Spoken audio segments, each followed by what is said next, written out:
Le webinaire est maintenant diffusé en direct sur Facebook. Bonjour à toutes, bonjour à tous.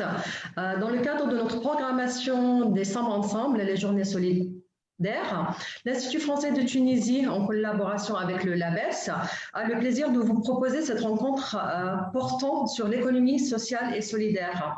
Ce webinaire, qui sera modéré par Rachid Abidi, le directeur du LABES, permet une rencontre entre les deux rives et nous avons le plaisir d'accueillir à cet effet Jérôme Sadier, président de ESS France. Donc, deux visions, un seul enjeu, rappeler l'importance d'une économie solidaire et sociale pour une société résiliente. Pour terminer, je voudrais juste rappeler deux dates. Juillet 2014, le vote de la loi économie sociale et solidaire en France, et en juin 2020, le vote de la loi en Tunisie. Je pense que la Tunisie, c'est le premier pays arabe qui a voté cette loi. Et d'où l'idée de ce débat croisé qui nous permet de rappeler les acquis en France et les perspectives de cette loi en Tunisie. Sans tarder, je laisse la parole à Rachid. Je vous souhaite à toutes et à tous une agréable rencontre. Rachid, à toi. Merci beaucoup, Inas. Bonjour à tous. Alors, nous allons parler d'une économie basée sur les principes de solidarité, d'équité et d'utilité sociale et environnementale. Une économie qui a fait ses preuves en France et qui prend cette direction également en Tunisie. C'est un modèle alternatif qui est encore plus pertinent aujourd'hui dans le contexte de crise que l'on connaît tous. Jérôme Sadier, président de ESS France, bonjour. Bonjour à tous. Nous sommes ravis de vous accueillir et de pouvoir échanger avec vous en cette fin d'après-midi. Alors, pour commencer, vous êtes, alors à mon sens, mais aux yeux de beaucoup, une figure incontournable de l'ESS en France. Est-ce que vous pouvez revenir un petit peu en arrière et nous expliquer votre parcours et vos engagements multiples? Oui, c'est assez compliqué à vrai dire, mais je vais essayer de faire simple et court. Moi, ça ne m'est pas arrivé quand j'étais tout petit de vouloir travailler ou m'engager dans l'économie sociale et solidaire. Pour être honnête, j'ai eu d'abord j'ai fait des études de sciences politiques principalement et j'ai eu un engagement à la fois politique et syndical qui m'a fait baigner dans d'autres univers, des collectivités territoriales, des cabinets ministériels. J'ai même été diplomate à un moment à Genève. Et puis, en fait, c'est à titre professionnel que je suis rentré dans l'économie sociale en intégrant le monde de la mutualité il y a maintenant 17 ans. J'ai eu des fonctions de direction générale et en fait, j'ai trouvé dans l'économie sociale, à titre professionnel, une façon de concilier la nécessité et l'envie de travailler et au-delà de ça, de satisfaire mes engagements plus profonds sur ce que j'estime souhaitable pour l'évolution de notre société en France et notre économie d'ailleurs et sa façon de fonctionner. C'est comme ça que je suis arrivé par le biais professionnel des fonctions de direction générale de mutuelle à prendre date, on va dire, sur des engagements. Et puis, le fait d'être passé au cabinet du ministre Benoît Hamon en 2012-2013, oui, 2012-2013, m'a fait jouer un rôle dans la conception de la loi économie sociale et solidaire qui a été adoptée définitivement en 2014 et qui m'a du coup rebranché sur d'autres secteurs de l'économie sociale et solidaire qui n'étaient pas forcément les miens au départ. Et c'est comme ça que petit à petit, je me suis retrouvé à avoir différentes responsabilités dans ce qu'on va appeler l'écosystème de l'ESS en France. Et je suis aujourd'hui professionnellement au Crédit Coopératif, qui est la banque historique de l'ESS, dont je serai président dans quelques jours, à présider ESS France, qui est la... Merci. À présider ESS France, qui est la coupole française qui rassemble toutes les familles d'acteurs de l'ESS, donc mutuelles, coopératives, associations, fondations, entrepreneurs sociaux, acteurs de la finance solidaire et j'en passe. A présidé également une agence de développement de l'économie sociale qui s'appelle l'Avise, qui je pense est connue de vous.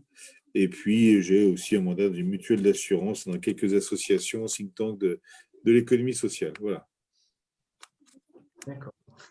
Et du coup, effectivement, un certain nombre d'engagements. De quelle manière aujourd'hui vous agissez avec ces différentes casquettes? Comment vous arrivez à faire évoluer l'écosystème français de l'ESS? Quel impact pensez-vous avoir? Et je le lirai à une deuxième question qui est plutôt qui correspond plutôt au moment fort ou au temps fort de l'ESS, de la structuration de l'ESS en Tunisie, parce que je pense que votre parcours est très lié aussi à cette évolution. Vous l'avez cité rapidement tout à l'heure avec l'élaboration, la contribution et puis la promulgation de la loi.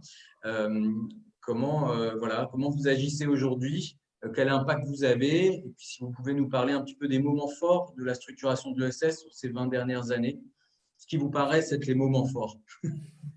Vous savez, en France, l'histoire de l'économie sociale et solidaire, elle est complexe, longue et parfois paradoxale.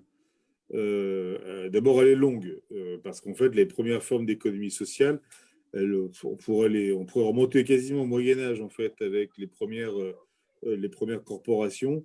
Le monde associatif s'est structuré au début du XXe siècle avec la loi de 1901 sur les associations, mais elle préexistait par ailleurs, y compris pour les activités économiques. Les coopératives, les premières d'entre elles, comme les mutuelles, qu'à l'époque on appelait sociétés de secours mutuels, remontent à la deuxième moitié du XIXe siècle en France. Donc l'histoire est assez longue. La formalisation du terme économie sociale, pas solidaire d'ailleurs au départ, mais d'économie sociale, remonte au début du XIXe siècle, et notamment on doit beaucoup à Charles Gide, entre autres, pas que. Pourquoi on parle d'économie sociale et pas solidaire d'ailleurs au départ? Parce qu'en fait, l'économie sociale en France ne se distingue pas nécessairement par une finalité sociale à l'origine. Pour partie, c'est vrai, parce qu'il s'agit de répondre à des besoins sociaux qui ne sont pas satisfaits ni par l'État, ni par l'initiative privée de marché, pour des raisons différentes, évidemment. Mais ça peut être aussi un moyen de faire les choses, c'est-à-dire de socialiser la réponse. La socialisation de la réponse par la mise en commun de moyens financiers, de moyens de production, de moyens humains, et dans l'histoire de l'ESS en France, tout aussi importante que la finalité sociale, parce qu'une bonne partie du monde coopératif, par exemple, n'a pas cherché à exister par utilité sociale à l'origine, en fait. Ou alors l'utilité sociale conçue comme étant la satisfaction des besoins des membres de la coopérative, mais pas en tout cas à finalité plus large que ça. La véritable rupture, on va dire, enfin, il y en a plusieurs peut-être, mais je pense que l'après-Seconde Guerre mondiale en France a été assez important pour l'ESS, mais pas forcément de manière positive, parce qu'en fait, la reconstruction de la France à partir du programme du Conseil national de la résistance reposait pour beaucoup sur le rôle de l'État et des services publics. Ce qui fait que beaucoup des intuitions ou des réalisations de l'économie sociale ont été du coup, excusez-moi, il y a un petit bonhomme qui fait du bruit derrière. Beaucoup de ces intuitions et réalisations ont été reprises par l'État et politiquement, d'ailleurs, la gauche qui avait porté l'économie sociale dans la première moitié du XXe siècle s'étant rallié plutôt à une conception étatiste, a oublié ses racines, en fait, qu'on qualifiera plus tard d'autogestionnaire, mais en tout cas qui plongeait plutôt son inspiration dans le socialisme utopique des communautés ouvrières, de Fourier, de Proudhon, etc. Et donc, on est quelque part un coup d'arrêt à l'économie sociale, je pense, à la fin de la Seconde Guerre mondiale. D'ailleurs, ce que les mutuelles avaient créé, à savoir une ébauche de solidarité entre travailleurs, notamment en permettant qu'il y ait un revenu de remplacement en cas d'arrêt maladie, etc., a été repris par la sécurité sociale française, qui a généré des vrais problèmes d'ailleurs politiques entre la mutualité, les syndicats qui la géraient et la sécurité sociale à la française. Néanmoins, aujourd'hui, ce débat est un peu derrière nous. Et ce qu'ont créé les mutuelles, ce qu'elles incarnent encore aujourd'hui, fait partie du contrat social. Il se trouve quand même que les chemins ont été plus parallèles que convergents pendant très longtemps entre les coopératives, les mutuelles et les associations. Pour qu'on arrive à une prise de conscience que tout ceci faisait partie d'un ensemble commun, il a fallu attendre les années 70, en fait, parce qu'avant, les associations avaient leur propre organisation, les mutuelles également, les coopératives également. sachant que les coopératives, c'est extrêmement varié en France comme forme juridique et comme finalité et comme activité. Et il a fallu attendre la milieu des années 70, grosso modo, pour qu'à l'intérieur du Parti socialiste, parce que c'est là que ça s'est passé, certains de ses dirigeants qui ne se connaissaient pas vraiment, qui étaient qualifiés de tiers secteur, c'est comme ça qu'on l'appelait à l'époque, se disent, bah, tiens, en fait, on a quand même des choses en commun.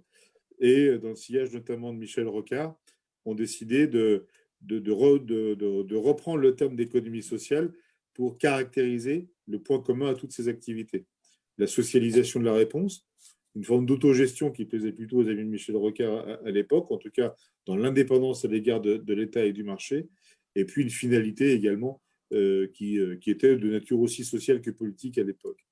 Le terme solidaire a été rajouté plus tard, dans les années 80-90, parce que certains acteurs ne se définissaient plus seulement par leur statut, même si dans leur quasi-totalité c'était des associations, à vrai dire, mais avait décidé dans la période de crise économique en France, avait décidé de se donner des finalités sociales plus affirmées.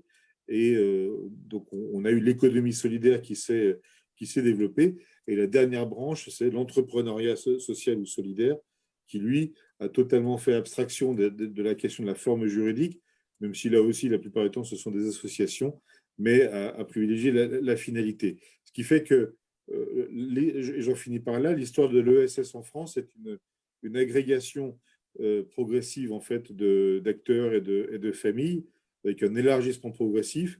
Quand je dis que c'était paradoxal, c'est parce que, en dépit de tout ça, et malgré les définitions, malgré le fait qu'on n'a jamais autant parlé de SS, je ne suis pas toujours sûr que chacun sache ce qu'il faut mettre derrière, en fait. Voilà.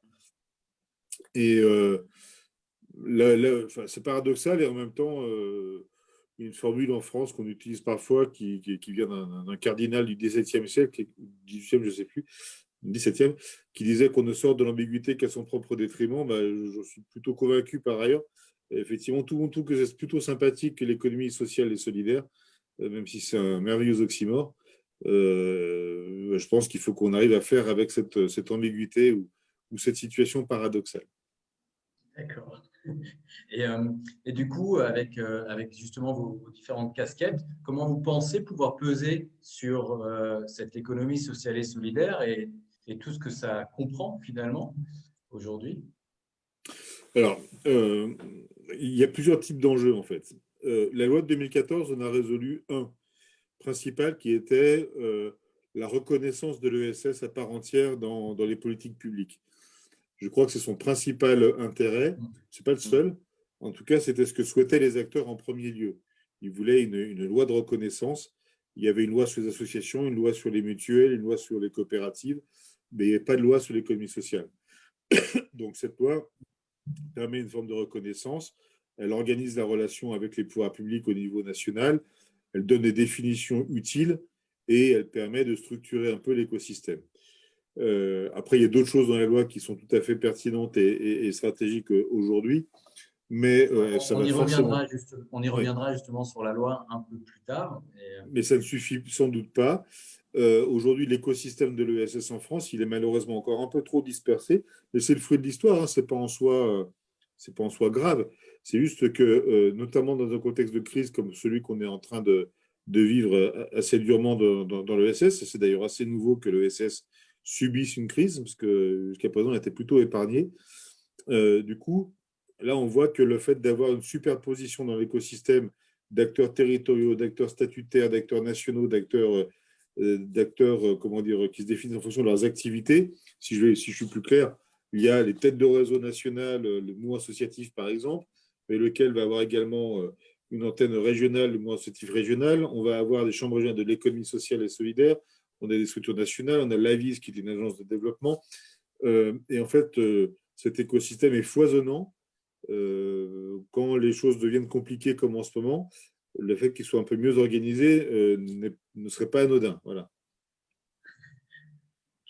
Et j'essaye, avec mes responsabilités cumulatives, on va dire, de contribuer à essayer de mettre un peu pas d'ordre, parce que ce n'est pas mon mandat, mais en tout cas de mettre de la cohérence et de la complémentarité entre les actions des différents acteurs.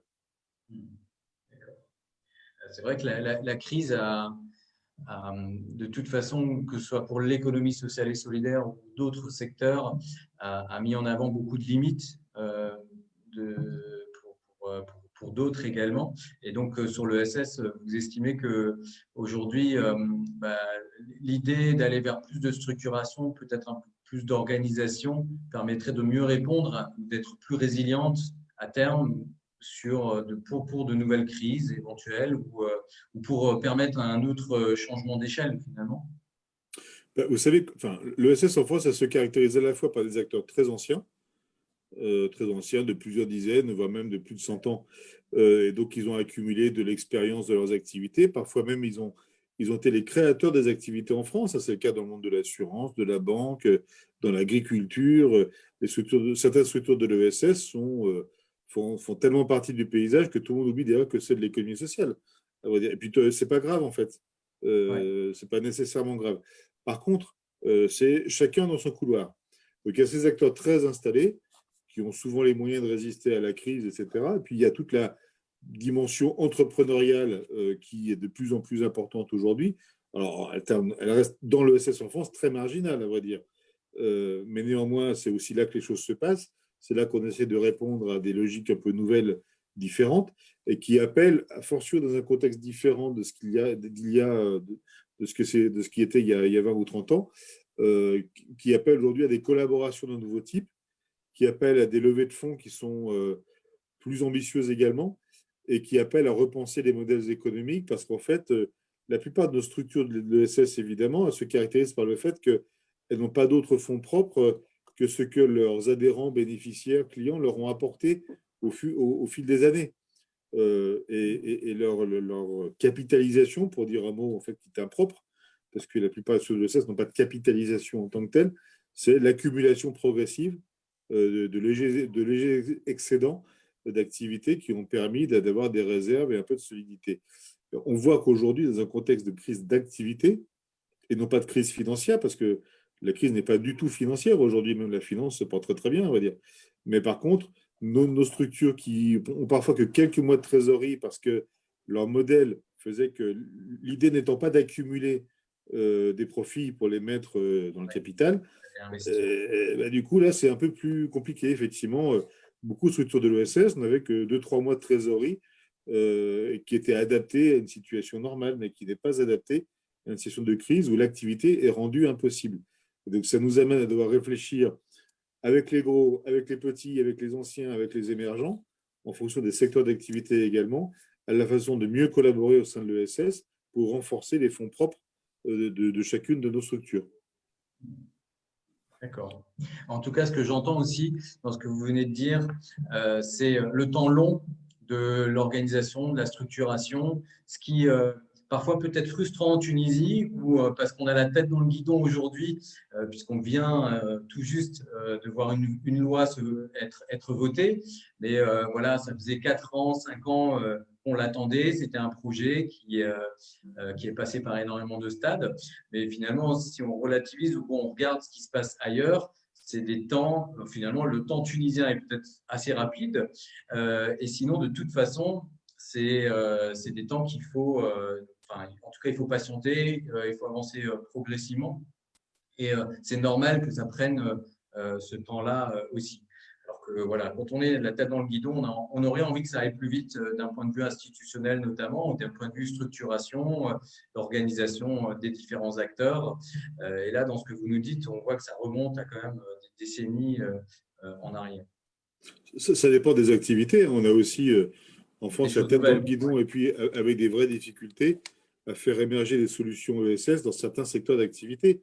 Là, en ce moment, par exemple, les exemples les plus connus en France, c'est la distribution d'énergie verte avec la coopérative Enercop pour parler d'elle, mais il y en a d'autres à vrai dire. Mais il s'agit de produire de l'énergie verte et de faire en sorte qu'il y ait de plus en plus d'abonnés qui puissent financer de plus en plus de production d'énergie verte et faire cohabiter dans un système totalement concurrentiel une petite coopérative, une fédération de coopératives comme Enercop avec des gros acteurs comme EDF ou comme Engie, pour prendre les plus gros acteurs français, sachant que par ailleurs, l'électricité, elle passe dans les mêmes tuyaux de toute façon.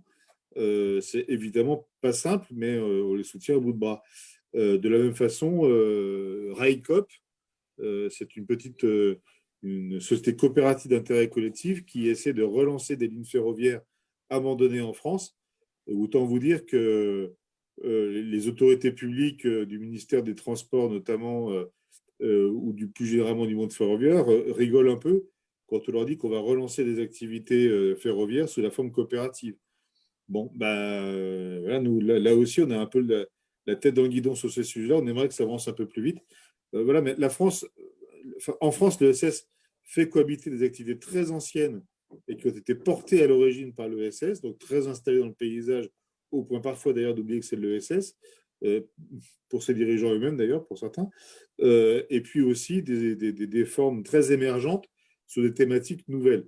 Moi, je crois beaucoup au fait que l'ESS ne peut continuer d'exister que si elle se régénère dans des thématiques nouvelles, autant qu'elle se régénère dans ses pratiques. D'accord. Justement, pour aller, parce qu'on est rentré déjà dans le vif du sujet.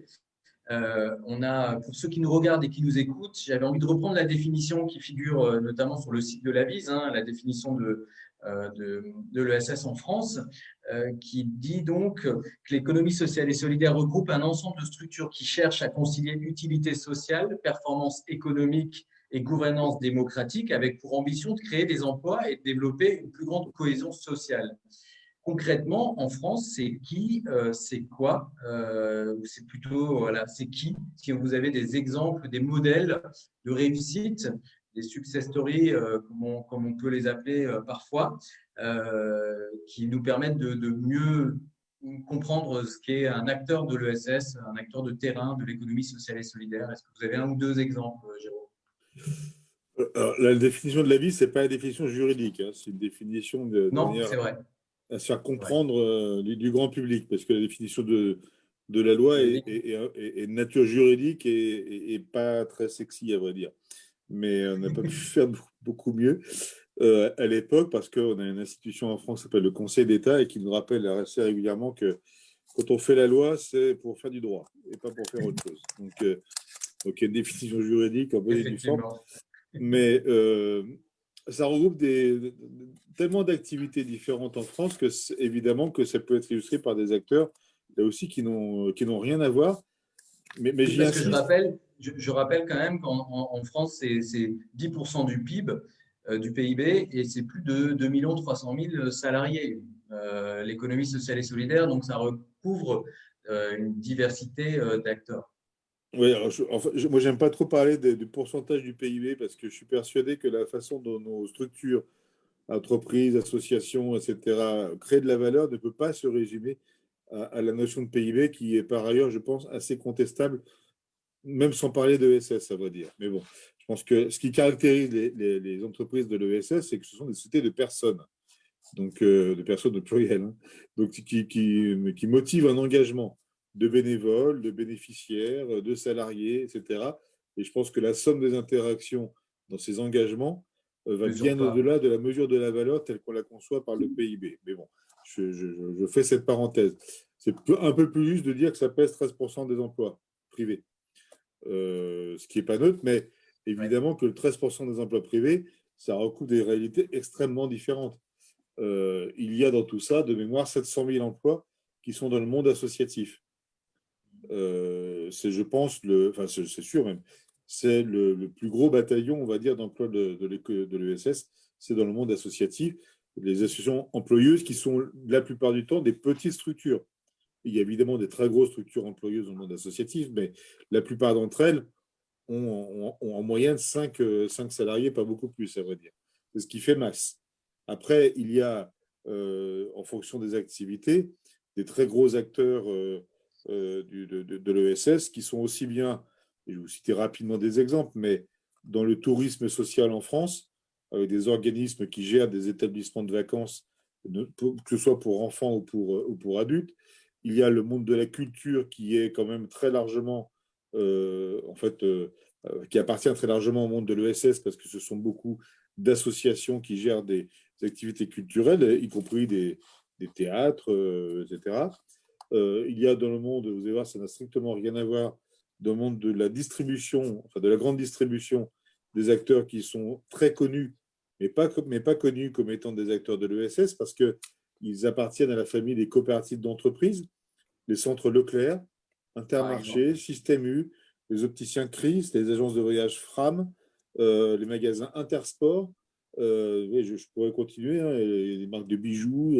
Tout ceci est considéré comme appartenant à l'ESS parce qu'en fait, ce sont des systèmes de franchise coopérative où les propriétaires, entrepreneurs qui créent des magasins s'affilient à une coopérative qui est leur centrale d'achat et dans laquelle ils jouent un rôle déterminant. C'est que c'est eux qui décident de négocier les prix, de décider d'acheter tel ou tel produit qui va être distribué ensuite dans l'intégralité de la chaîne de magasins.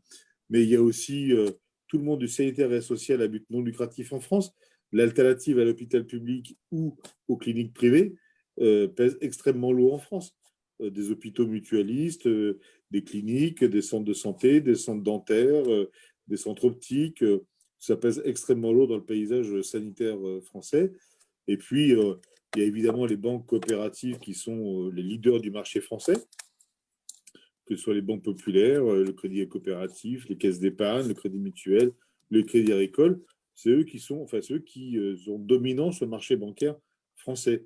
Il y a évidemment les mutuelles santé, les mutuelles d'assurance, qui pèsent là aussi, qui sont majoritaires dans le secteur concerné. Il y a évidemment les coopératives agricoles, mais dans le monde agricole, il y a les coopératives d'utilisation de matériel agricole, qui sont une innovation, non, ça fait déjà 40 ans à peu près que ça existe, mais qui a révolutionné le monde agricole en France, parce que plutôt que chacun s'endette pour acheter son tracteur, on a favorisé à l'époque un mode de regroupement des agriculteurs pour qu'ils achètent ensemble, via des coopératives d'utilisation de matériel agricole, les machines-outils dont ils avaient besoin.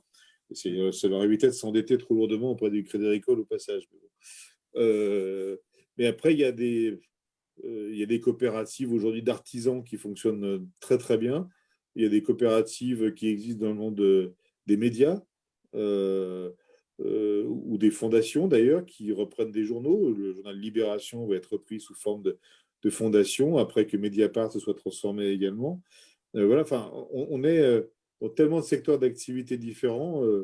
On a un leader mondial du câblage, du câblage de haute technologie qui est une coopérative ouvrière. Donc, des belles histoires, il y en a dans plein de secteurs différents, avec beaucoup d'ancienneté parfois, et au contraire, dans certains cas, dans des secteurs émergents. C'est le cas, je l'ai dit tout à l'heure, de la production et de la distribution d'énergie, des mobilités. Je pense qu'il y a beaucoup de choses vont se passer dans le domaine des mobilités, de l'alimentation durable également. Je pense qu'il y aura des nouveaux acteurs qui vont apparaître. Alors ça, dans un secteur qui n'est pas facile en termes de concurrence. Donc c'est là qu'on aura des problèmes, enfin en tout cas des questions à résoudre de modèle économique en fait principalement. Et moi, mon souhait par ailleurs, c'est que les acteurs de l'ESS s'entraident les uns les autres. Parce que, notamment à l'échelle territoriale, c'est là que beaucoup de choses en France doivent se passer pour répondre à d'autres besoins qui n'ont rien à voir avec ceux de l'ESS, mais à des besoins de cohésion sociale et territoriale. Il faut qu'on arrive à mettre en réseau au niveau le plus fin possible des acteurs différents pour maintenir le lien social qui a tendance parfois à se déliter. Dans ce que vous dites, effectivement, on comprend qu'il y a beaucoup de réussite. C'est très étendu également. Est-ce que dans l'esprit des gens, effectivement, vous avez cité certaines grandes marques, certaines belles réussites. Est-ce qu'on peut considérer, et ça dépend peut-être de la sensibilité des uns et des autres, que effectivement Leclerc applique complètement les principes d'origine de l'économie sociale et solidaire. Qu'est-ce que vous en pensez, Jérôme? Et je ne vous demande pas forcément de prendre parti, mais effectivement, c'est assez intéressant parce que c'est vrai qu'on oublie, et quand on parlait de 2,5 millions presque de salariés, on oublie qu'il y a aussi ces géants comme d'autres coopératives, dont le lait notamment, voilà, qu'on ne citera pas forcément, mais qui sont très importants et qui sont presque des multinationales. Comment vous percevez ça? Vous faites référence à des débats qu'on a en France, y compris au sein de SS France, à vrai dire. Dans la On aimerait mesure bien où, avoir ces débats en Tunisie un jour. Hein, c'est pas... mais je vous le souhaite d'ailleurs, de la mesure où l'ESS se définit par des statuts autant que par des finalités, forcément que tous ceux qui ont le statut sont embarqués dans la définition de l'ESS. Est-ce si grave que ça? Moi, je ne crois pas, en fait. Mais je pense qu'il est important de montrer qu'il y a une autre forme d'entrepreneuriat qui n'est pas de nature capitalistique, dont on peut critiquer les pratiques néanmoins. Moi, je n'ai pas de problème à critiquer les pratiques des uns et des autres. Enfin, ce n'est pas mon boulot que de le faire aujourd'hui. Mais moi, la liste voilà, des pratiques qui me semblent contestables au regard des principes affichés, elle est assez longue, cette liste. Mais je n'ai pas envie de la commenter parce qu'en fait, ça amène pas à grand-chose. Moi, ce que je veux faire valoir, c'est qu'il y a besoin de diversité dans le monde entrepreneurial. Je ne dis pas d'ailleurs que seul l'ESS doit exister. Hein, donc, je pense que c'est une partie de la réponse qui me semble plus résiliente pour résister à certaines crises et pour construire des réponses qui sont par nature collective et donc, à mon avis, étant par nature collective, elles sont plus en mesure de répondre durablement aux besoins de l'économie et de la société, voire même de faire œuvre utile à la démocratie, parce que je pense que ce n'est pas neutre, de faire en sorte que nos activités économiques soient gérées de manière aussi démocratique que possible, au vu enfin, je ne parle que de la France, que je ne donnerai de leçons à personne, mais au vu du climat qu'on peut avoir dans nos pays, et en tout cas en France, je suis persuadé qu'on a un vrai problème de climat démocratique. Le fait de s'appuyer sur des sociétés de personnes qui sont gérées aussi démocratiquement possible me semble assez capital, à vrai dire. Voilà. Donc, est-ce qu'on s'éloigne des principes? Ça dépend de quel principe on parle. Si on parle des principes juridiques qui fondent l'appartenance à l'ESS, à vrai dire, il n'y a pas de sujet en soi. Si on se fonde sur ce qui apparaît dans le grand public, à savoir l'ESS, c'est forcément un truc qui apparaît comme étant plus vertueux. Là, c'est un débat qui, pardon d'être trivial, mais est un peu plus casse-gueule parce que moi, je ne pense pas que ce soit une question de vertu, en fait. Moi, la vertu, personnellement, je fais très attention à ceux qui m'en donnent des leçons. Je pense que c'est une question d'efficacité ou de performance. Le fait de dire on ne produit pas de la richesse pour produire de la richesse, on produit de la richesse parce qu'on a telle finalité et qu'en la produisant, on intègre le fait qu'on se soucie de ces externalités, positives ou négatives d'ailleurs, que par ailleurs, on fait en sorte que la richesse créée profite aussi aux parties prenantes de l'entreprise, tout ceci étant inscrit dans le fonctionnement de l'entreprise et pas simplement dans des déclarations de principes extérieures pour la communication ou je ne sais pas quoi, tout ça me semble aller dans le bon sens. Parfois, ça ne marche pas aussi bien que ça devrait marcher. C'est aux parties prenantes de jouer leur rôle. Et là, on a un sujet, c'est est-ce que dans les structures de l'ESS, le mode de fonctionnement démocratique et à minima participatif est toujours au rendez-vous? Et c'est vrai que plus c'est gros, plus c'est compliqué, objectivement. Mais il y a aussi à l'inverse des petites structures qui sont confisquées par leurs dirigeants. Hein. Donc, Oui. comment dire, Les les deux déviances existent. existent dans les deux sens. Il n'y a pas de problème. Je ne sais pas si ça répond à votre question. Oui, tout à fait. Et du coup, la loi de 2014 en France, elle a finalement permis une certaine ouverture, ou en tout cas que tout le monde se considère ou pas, hein, parce que je ne suis pas sûr que Leclerc se revendique particulièrement de l'économie sociale et solidaire ou d'autres, mais finalement, ça évite d'être trop strict aussi, et puis d'inclure un maximum d'acteurs qui sont effectivement très divers. Je fais référence un peu à la loi tunisienne où on peut avoir le sentiment qu'effectivement, sur cette première loi, qu'on a voulu être assez strict quand même sur la définition et pas forcément opérer une forme d'ouverture pour ne pas voir trop d'acteurs X ou Y s'engouffrer ou profiter potentiellement de bénéfices, avantages que pourrait produire la loi dans le futur, quoi. Mais finalement, ça ne pose pas forcément une difficulté particulière, en tout cas en France. Mais enfin, les Leclerc ou autres, ils ne se revendiquent pas nécessairement de l'ESS, mais ils se revendiquent de la coopération, assurément. Parce que c'est un vrai modèle à part au regard de ce que seraient leurs concurrents, Carrefour, Auchan, etc. Les patrons de Centre Leclerc, c'est eux qui décident collectivement de ce qu'ils doivent faire avec l'argent qu'ils mettent en commun.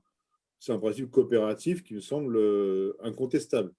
La différence entre la France et la Tunisie, enfin entre autres, mais c'est que la loi sur l'ESS en France, elle fait deux choses dans la définition, c'est dans l'article 1. Elle reconnaît des statuts qui sont de fait ceux des entreprises de l'ESS, et par ailleurs, elle sort de ces statuts ce qui fait des principes communs. Et c'est toute la difficulté qu'on avait d'ailleurs, c'est-à-dire qu'est-ce qui est vraiment commun entre une association mutuelle, une coopérative, et même une fondation éventuellement, sachant qu'il y a de telles différences entre les activités, les acteurs, etc., que voilà, ce n'est pas si simple que ça. Je crois qu'on est à peu près arrivé à définir les principes communs. Et par contre, le débat qu'on a évacué à l'époque, c'est celui que vous avez, vous, privilégié, c'est est-ce qu'il faut un label ou pas. Certains acteurs ont porté la question du label en France. Moi, j'étais opposé. Le ministre, d'ailleurs, était plutôt favorable au départ, à vrai dire. Moi, je pense qu'on peut labelliser des pratiques ou des produits plus difficilement des entreprises. Je ne sais pas si c'est clair comme ça, en fait. Et je pense que l'effet contagion nécessaire de l'ESS ne passe pas par le label, en fait. Parce qu'en fait, qui dit label dit restriction, en tout cas critères sélectifs, ça, assurément. Et je ne pense pas que ce soit la meilleure façon d'encourager la diffusion des principes entrepreneuriaux de l'ESS. On a essayé, d'ailleurs, on n'a pas vraiment réussi, pour être tout à fait objectif. De l'article 1 de la loi, on a dit que les principes communs à toutes ces organisations de l'ESS étaient parfaitement applicables à des sociétés dites commerciales, parce que leur statut ressortent du code de commerce en France, à condition qu'elles appliquent des critères de démocratie, de répartition de la valeur, etc. Elles peuvent se considérer comme étant de l'ESS. Après, n'importe qui peut dire de ce fait qu'il est membre de l'ESS ou pas. On a évacué le label, mais par contre, on a privilégié un outil administratif qui s'appelle l'agrément entreprise sociale solidaire d'utilité sociale, pardon. Et c'est la petite graine qu'on a mise dans la loi pour se dire que demain, s'il fallait quand même essayer de voir quels étaient ceux qui étaient les plus exigeants dans ce paysage assez large, l'agrément ESUS servirait à ça. Voilà. C'est une petite graine. Pour le moment, elle n'a pas tout à fait produit ses effets. Mais par contre, excusez-moi, là où je pense que dans le contexte, il peut y avoir intérêt pour les entreprises de l'ESS de s'en réclamer, c'est parce qu'aujourd'hui, il y a objectivement un mouvement de fond qui fait porter comme une forme de pression sur les entreprises, sur le monde du travail, pour qu'il y ait plus de sens, plus de justice, plus de respect de l'environnement, des hommes et des femmes, etc. Et en fait, certains redécouvrent le fait que dire qu'on est de l'ESS, c'est quand même plutôt un avantage. Voilà.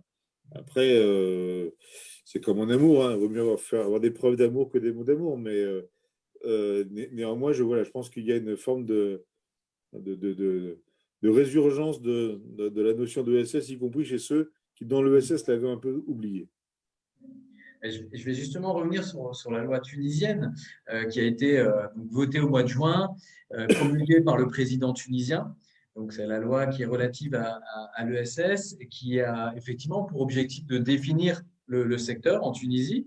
Donc, elle apporte une définition qui est celle-ci. L'ESS est un modèle qui est composé d'un ensemble d'activités économiques à finalité sociale et portant sur la production, la transformation, la distribution, l'échange, la commercialisation et la consommation de marchandises et services assurés par les entreprises de l'économie sociale et solidaire. Et ce, en vue de répondre aux besoins collectifs de ses membres et à l'intérêt économique et social général. Et dont le but principal ne consiste pas à s'en partager les bénéfices. Donc, c'est une définition. Cette loi, elle prévoit aussi les objectifs, les organisations qui sont concernées par l'ESS. Elle prévoit aussi la création d'un label, dont vous avez parlé, Jérôme, un label pour les entreprises de l'ESS. Elle indique aussi les différents principes à respecter qui sont inscrits dans les statuts ou qu'il faut appliquer dans ces activités. Elle prévoit également la gouvernance, par la gouvernance du secteur, hein, par la création d'un conseil supérieur de l'ESS, mais aussi une instance plus opérationnelle de l'ESS et la possibilité de créer des organes représentatifs des acteurs eux-mêmes.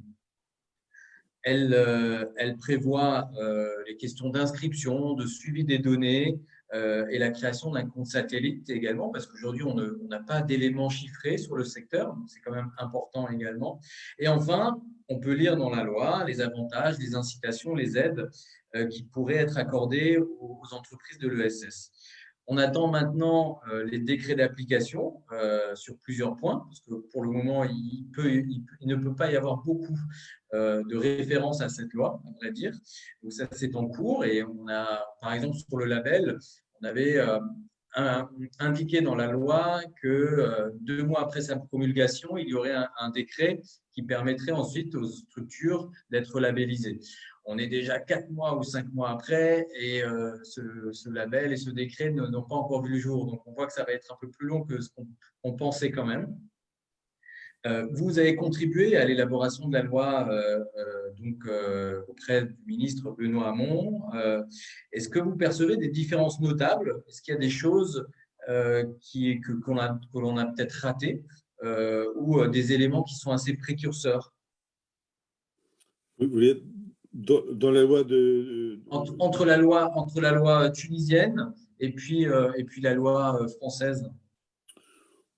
Franchement, je pense que chaque loi correspond quand même à des contextes particuliers. Donc, les choses me semblent difficilement comparables dans l'absolu. Je trouve que vous avez une bonne définition. D'ailleurs, dans votre définition, il est aussi bien question de répondre aux besoins des membres que de répondre à des besoins à l'intérêt économique et social général. Donc, on voit déjà que dans votre définition, vous avez les deux dimensions. Vous avez potentiellement, ça m'embête de parler des Leclerc tout le temps, mais vous avez potentiellement les Leclerc comme de l'affaire parce qu'ils répondent à leurs propres besoins. C'est le principe de la coopération. La coopération est quand même pas nécessairement tournée vers la satisfaction de l'intérêt général. Le monde associatif, oui, beaucoup plus. Oui. Le mutuel, en France en tout cas, en principe aussi, à vrai dire de moins en moins, mais c'est quand même la finalité, c'est plutôt l'intérêt social et général. Le monde de la coopération, c'est un peu sa distinction par rapport aux autres. Il est plus tourné vers la satisfaction des besoins de ses membres. Et parfois dans des cercles fermés. Oui. D'ailleurs, c'est un sujet important pour nous en termes de droit communautaire européen, à vrai dire. Il fait une vraie distinction par rapport au reste de l'ESS, qui peut justifier des politiques d'ailleurs discriminatoires, ou discriminantes plutôt, au sens positif du terme.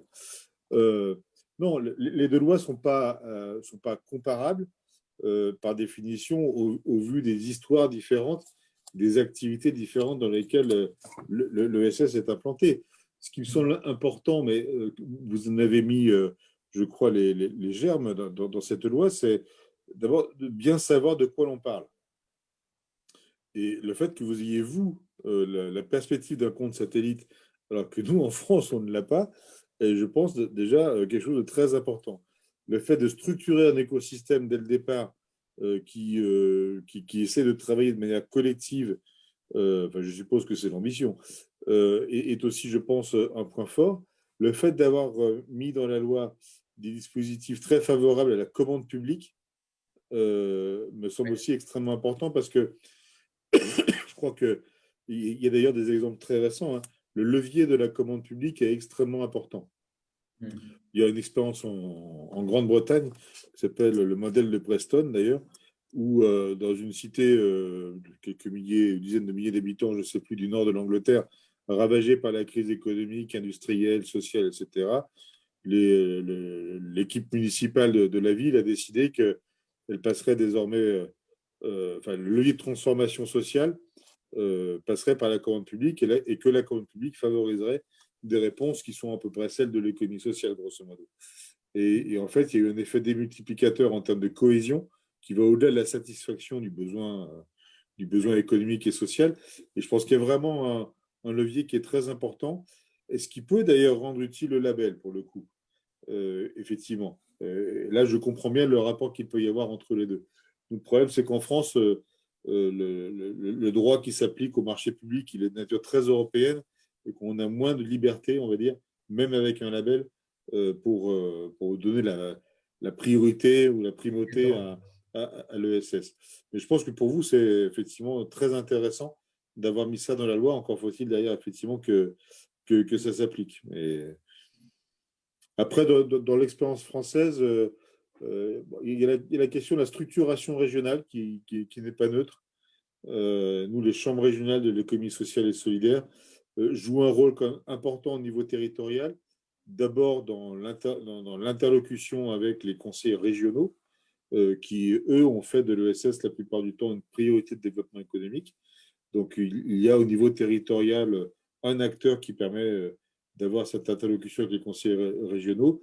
Et puis, elles ont d'autres missions par ailleurs, sur l'observation notamment, sur le recensement des entreprises, qui sont évidemment importantes pour continuer à savoir de quoi on parle et ce que l'on veut développer. Vous pensez qu'il faille compléter la loi de 2014 en France, la loi française? Est-ce qu'il y a aujourd'hui des avancées que vous souhaitez pour permettre un développement plus important de l'ESS, ou alors ça passe pas forcément par la loi et il y a d'autres choses à faire aujourd'hui, à mener pour justement continuer le développement du secteur? Est-ce que c'est forcément juridique en fait? Écoutez, je ne sais jamais si c'est Montesquieu ou Montaigne. Je crois que c'est Montaigne qui a dit qu'il ne faut toucher à la loi que d'une main tremblante.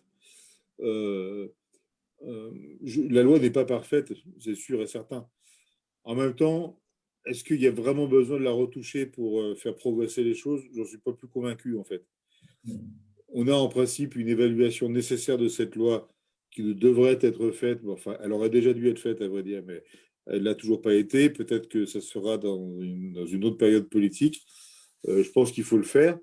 Il y a forcément des dispositions qui sont tombées en désuétude. Certaines d'ailleurs ont déjà été abrogées par l'actuel gouvernement, avec ses propres raisons.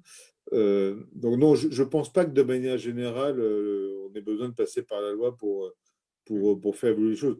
D'ailleurs, à vrai dire, rien de ce qu'a créé l'ESS dans l'histoire de la France n'a été permis par la loi à l'origine. Mais Oui, de fait, c'est elle est vrai. arrivée bien après, quoi.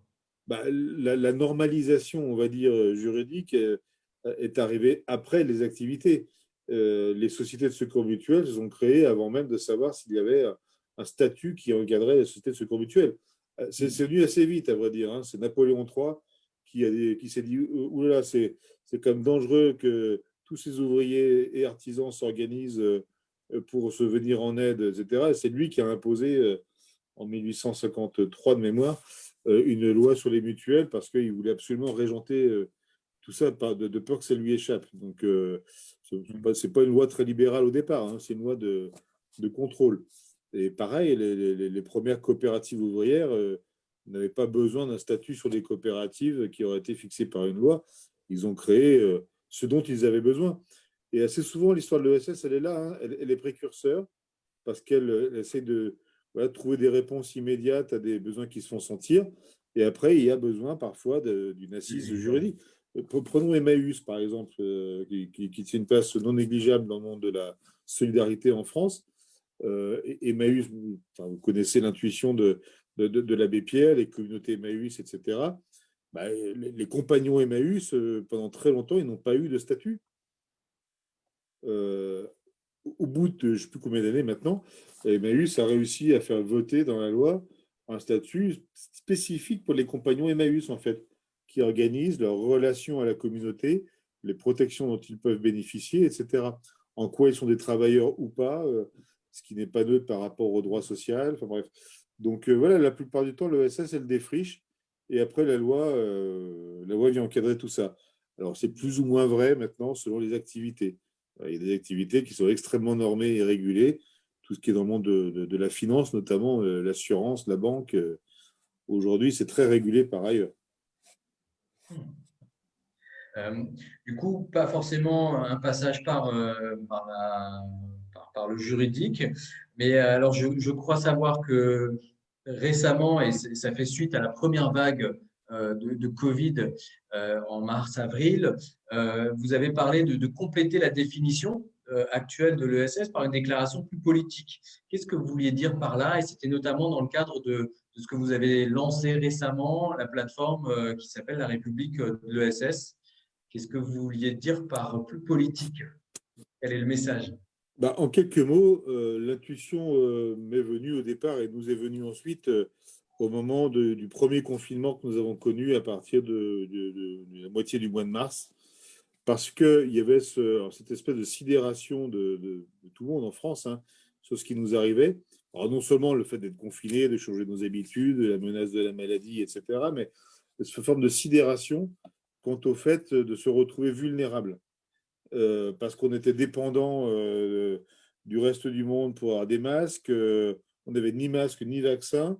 On ne sait pas ce qu'était cette maladie et elle se diffusait parce qu'on vit dans une économie mondialisée et qu'on s'est rendu compte à ce stade que non seulement elle était peut-être d'origine animale, mais avec des modes de contamination qui étaient quand même pas très normaux, mode de diffusion qui était lié à un modèle économique qui ne connaît pas de limite. On n'avait pas de quoi se protéger parce qu'en fait, on avait délocalisé la production de masques, de vaccins, etc. Et donc, il y a une floraison de tribunes ou d'appels dans la presse à l'époque, au printemps. C'est aussi parce que c'est le printemps et qu'il y avait 1000 fleurs qui surgissaient. Mais en gros, toutes ces tribunes disaient « plus jamais rien sera comme avant, le monde doit changer, l'économie doit changer, etc. » Sans être tout à fait cynique, mais néanmoins un peu réaliste, je me suis dit, tout ça c'est bien, c'est des belles pétitions de principe, mais concrètement, il va falloir quand même un peu interroger les raisons pour lesquelles on s'est retrouvé dans cette crise-là, les raisons environnementales comme les raisons économiques et sociales, les choix publics aussi qui sont faits. Et je me suis dit, l'ESS a une part de réponse, alors certainement pas toute seule, et pas la seule, mais si tant est qu'elle puisse avoir cette part de réponse, encore faut-il qu'elle sache mieux définir ce qu'elle est, au-delà de ce qu'elle fait, etc. Et donc, j'ai suggéré à l'époque qu'on se dote d'un processus qui permet d'être mieux identifié en tant qu'apporteur de solutions dans le contexte politique de la crise qu'on est en train de connaître et qui est durable, à vrai dire.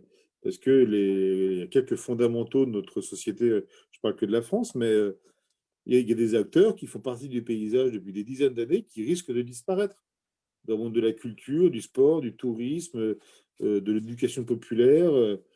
On est quand même face à une situation qu'on n'a jamais connue et qui ne peut ne pas être neutre en termes de cohésion sociale derrière. Donc l'idée, c'est de dire, voilà, l'ESS doit être un point d'ancrage parce qu'elle est déjà aujourd'hui et parce qu'elle pourrait apporter comme réponse à des interrogations parfaitement légitimes qui sont nées de cette crise. Encore faut-il qu'on nous identifie mieux, qu'on nous définisse mieux.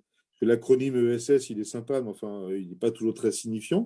En plus, il y a ce que vous évoquiez tout à l'heure, le fait que quand on commence à dire « Ah oui, non, il y a un tel dedans, alors ça, j'en reviens pas. » Donc, du coup, se dire, il y a une définition juridique, ok, elle n'est pas très compréhensible, mais par contre, dire, voilà, qu'est-ce qui nous unit aujourd'hui dans l'économie sociale et solidaire, quelle que soit notre taille, nos activités, nos structures juridiques, dans le débat qui peut exister suite à la crise du Covid, ou plus généralement à la crise qui frappe le monde économique, le monde de l'entreprise, la quête de sens, etc. Qu'est-ce qu'on a à dire? Et donc, on va le faire sous une forme plus participative que si on le faisait seulement à quelques-uns. Et donc, on devrait aboutir, en principe, dans un an à peu près, à une déclaration politique. C'est un nom de code à ce stade parce qu'elle s'appellera peut-être autrement. Il ne faut pas que ce soit partisan non plus, ce n'est pas le sujet. Donc, soit fédérateur le plus possible et compréhensible du grand public. Je pense que c'est une bonne chose de s'y prendre dès maintenant. Enfin, déjà, c'est suite à une situation très particulière et puis de s'y prendre maintenant en prévision des futures élections présidentielles pour préparer effectivement. En plus, ça gâche rien. On a vécu une année, et ça sera ma dernière question, Jérôme, avant que je redonne la parole à Inas. On a vécu une année très particulière en raison du Covid. Et en plus, la crise semble quand même résister.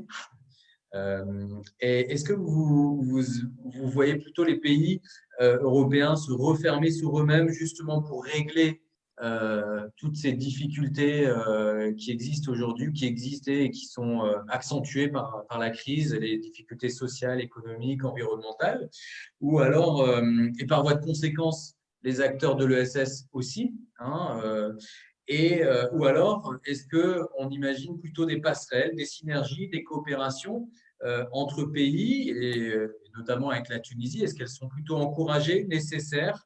Quelle est votre perception de cela? Parce qu'on pourrait avoir cette tendance-là de se dire, bon, on en a déjà assez chez nous, alors résolvons nos problèmes, nos difficultés, et puis ensuite on verra avec les autres. La question est compliquée. Je pense qu'il y a aujourd'hui une tendance, une ambiance, je ne sais pas si c'est une nécessité, mais que chacun se réapproprie un peu de souveraineté économique. L'ESS est une forme de souveraineté économique alors, qui n'est pas au sens national du terme, mais le fait de rester maître de son destin autant que possible sur des questions économiques et sociales est au fondement même de l'économie sociale. Donc on ne doit pas être mal à l'aise par rapport à ça. En Europe, la situation se présente de manière un peu différente, mais de toute façon, ce n'est pas l'ESS qui est en soi un prisme au niveau européen parce qu'elle n'est pas présente du tout de la même façon d'un pays à un autre. Alors, on attend un plan d'action européen sur l'ESS, donc on verra bien ce qu'il en est. Est-ce que l'ESS peut participer d'une logique je ne vais pas dire de souveraineté, mais de réappropriation de certaines thématiques? Je pense que c'est non seulement souhaitable, enfin possible, mais souhaitable. L'Europe va, je pense, de toute façon vers une période non pas de repli sur soi, mais de réappropriation. Après, il faut trouver le bon équilibre. Que tout n'a pas de sens en termes de réappropriation, de toute façon. L'Europe a vocation à rester comment dire, une entité politique ouverte, quoi qu'il en soit. Et je pense qu'il faut de toute façon, notamment à l'égard de la Méditerranée, c'est pas nouveau qu'il y a des initiatives qui visent à faire travailler ensemble les pays méditerranéens autour de l'ESS. Et évidemment qu'il faut se saisir de l'occasion on ne va pas réinventer le monde tout seul dans son coin. Et si tant est qu'il y a besoin et capacité à réinventer le monde autour de l'ESS, le mieux, c'est de le faire quand même par-delà les frontières. Moi, je crois profondément le terme est quand même mal choisi, mais bon, au potentiel de contamination de l'ESS, en fait, sur l'économie. Je suis d'accord qu'il est très, très mal choisi dans le contexte, mais et puis j'espère qu'il n'y a pas de vaccin contre l'ESS, en fait, mais pour faire en sorte que l'ESS se propage, et je pense que ça commence objectivement, ça commence évidemment en Afrique du Nord avec vous, et sans doute, j'espère, demain avec d'autres pays, mais l'Amérique latine a une très longue histoire avec l'économie sociale. Il faudrait juste un peu plus de stabilité économique et politique pour l'ancrer dans la durée. Même en Amérique du Nord, le Canada est un pays profondément attaché à l'ESS, surtout le Québec, mais pas que. Aux États-Unis, la grande distribution est largement coopérative. D'ailleurs, et ce qui se passe dans le monde de la santé consiste quand même à remettre du commun. Et c'est aussi la logique aujourd'hui qu'il faut se réapproprier. En Asie du Sud-Est, ça existe aussi. Voilà, enfin, je pense on a l'avenir devant nous. Le problème, c'est qu'on n'a pas les mêmes moyens politiques et financiers que les autres. Je pense que l'économie de plateforme, elle est parfaitement adaptée à l'économie sociale, par exemple. On a les moyens aujourd'hui de mutualiser les ressources de nos sociétés de personnes, à commencer par les ressources humaines, les données qui vont avec, protéger ces données ou en tout cas les gérer démocratiquement plutôt que de se les faire confisquer, proposer des services de manière un peu plus diversifiée que c'est le cas aujourd'hui. Voilà, je pense que si on va au fond de nos modèles, on a un boulevard devant nous. Et il ne s'agit pas de se replier ensuite sur des frontières nationales. Le principe est, je pense, tout à fait contagieux. Très bien. Est-ce que vous avez un dernier mot pour les Tunisiens, Jérôme?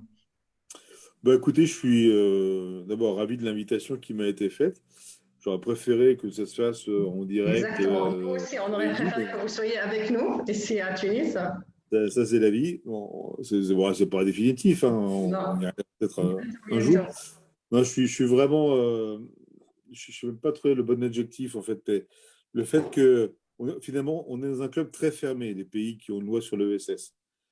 Je suis très honoré, très, très fier de vous, en fait, que vous soyez le premier pays d'Afrique du Nord à avoir cette loi. Il y a d'autres pays en Afrique qui en ont une. D'ailleurs, ces lois ne se ressemblent pas nécessairement et c'est non seulement normal, mais ce n'est pas grave. En fait, il faut que chacun l'adapte à ses besoins et aux circonstances. Après, il faut qu'on serre les coudes aussi parce que ne soyons pas dupes du fait que ce n'est pas si simple que ça d'installer l'ESS dans n'importe quel contexte. Voilà. Ce n'est pas simple de la faire exister en France, malgré la longue histoire que j'ai évoquée. Ce ne sera pas simple de la faire émerger en Tunisie non plus, malgré la loi. Voilà. Donc, voilà, si vous le souhaitez, je serais heureux de vous aider, dans modeste mesure de mes moyens, à faire en sorte que l'ESS s'installe durablement en Tunisie. Très bien. Merci pour cette proposition, Jérôme. Merci pour cette conversation aussi, donc de Paris à Tunis. On vous souhaite de bonnes fêtes de fin d'année. Bienvenue. Je te laisse conclure. En fait, je voulais juste vous remercier à vous deux pour ces échanges autour quand même d'une thématique économie sociale et solidaire qui est quand même, je pense, considérée par l'État tunisien comme le troisième pilier de développement après le secteur privé et public. Jérôme Sadier, merci pour votre participation, pour votre temps. Je sais que vous avez beaucoup de choses à l'heure actuelle. Je rappelle que vous êtes le président de l'AVIS, c'est l'agence d'ingénierie qui travaille pour développer l'économie sociale et solidaire, et vous êtes également président de l'ESS France, qui est instituée par la loi de juillet 2014. Rachid, je te remercie pour ta participation. Tu es spécialiste d'inclusion financière et d'entrepreneuriat social. Tu diriges le laboratoire de l'économie sociale et solidaire depuis 2017. Tu es un partenaire aussi de notre secteur. Je vous remercie à vous deux et je vous souhaite à toutes et à tous une très belle soirée. Merci. Au revoir. Merci à vous tous pour l'invitation. À bientôt, j'espère. Au revoir. Au revoir. Au revoir.